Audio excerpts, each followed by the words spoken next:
Vinnie Allard and I'm the Entrepreneur Enabler. Every other week I bring you 8 in 8, 8 questions in 8 minutes with misfit entrepreneurs from all over the world. I really want to lift the lid on what being an entrepreneur is. I want this word to inspire rather than suffocate. I want it to enable people like you, people who are too innovative, too creative, too full of heart to clock in and clock out of a job, to be inspired to start something and to live a life by design. So this week we have Lauri Ann Ainsworth. She's a mum, she's a lifestyle entrepreneur and a marketing strategist, and I love what she's got to say. So enjoy. Hey everyone, my name is Lauri Ann Ainsworth and I'm here to do 8 in 8. So I have the questions of, I'm looking at the clock and hopefully I can get all of these questions done in 8 minutes. So let's go. What does being an entrepreneur mean to you? Being an entrepreneur means that I can spend time with my daughter. I can be at home and see her grow, witness her life. I'm able to determine my own schedule. I don't have to be stuck to a desk every day doing the same work day after day. That just brings me no fulfillment. Feeling oppressed and as though I'm under someone else's, time or on their leash. That's how I felt in the corporate world.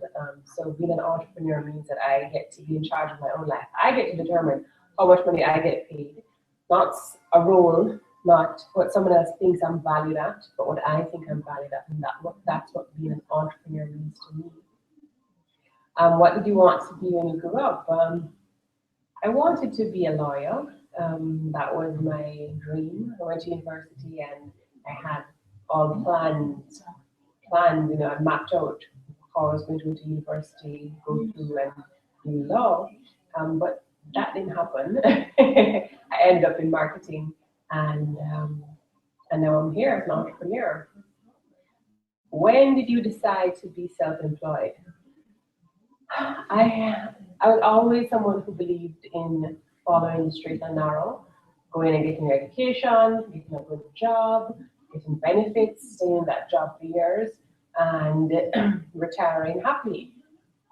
Now, when I entered the corporate world was when I knew I needed to exit.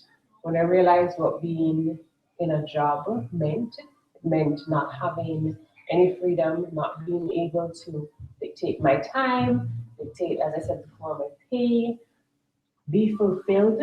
I found myself in many jobs that I really didn't care that much about. I really didn't care that much about, finance. I was in finance. I didn't really care that much about fast-moving consumer goods.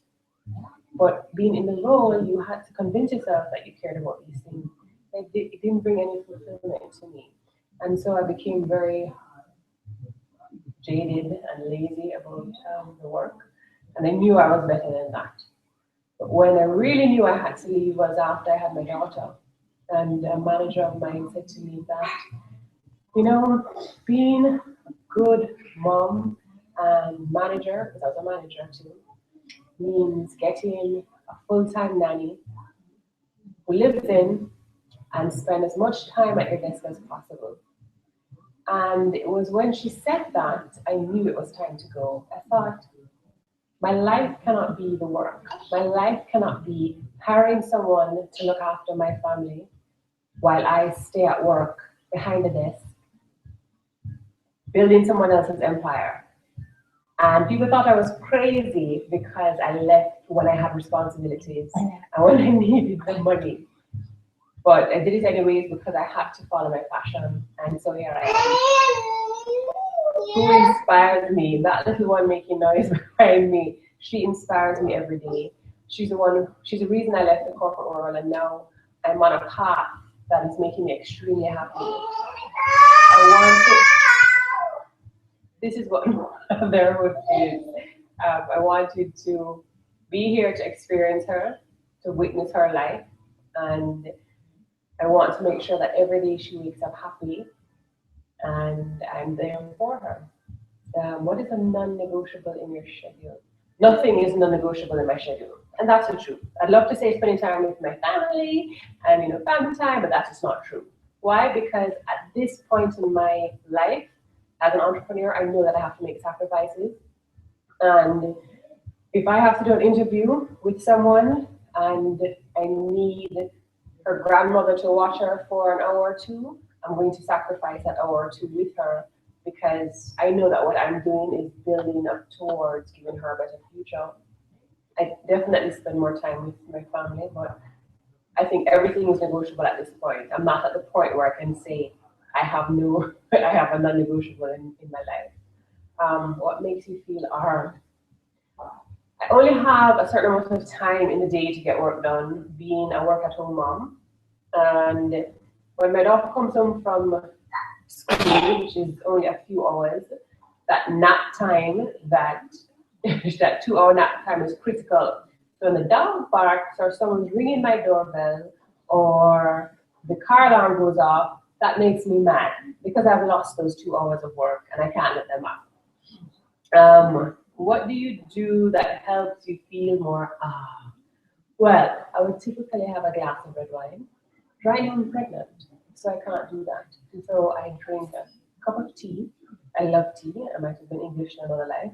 But a cup of tea, sitting down on the porch, that's my porch back here, and just looking out makes me feel, and I get a little brief peace of mind.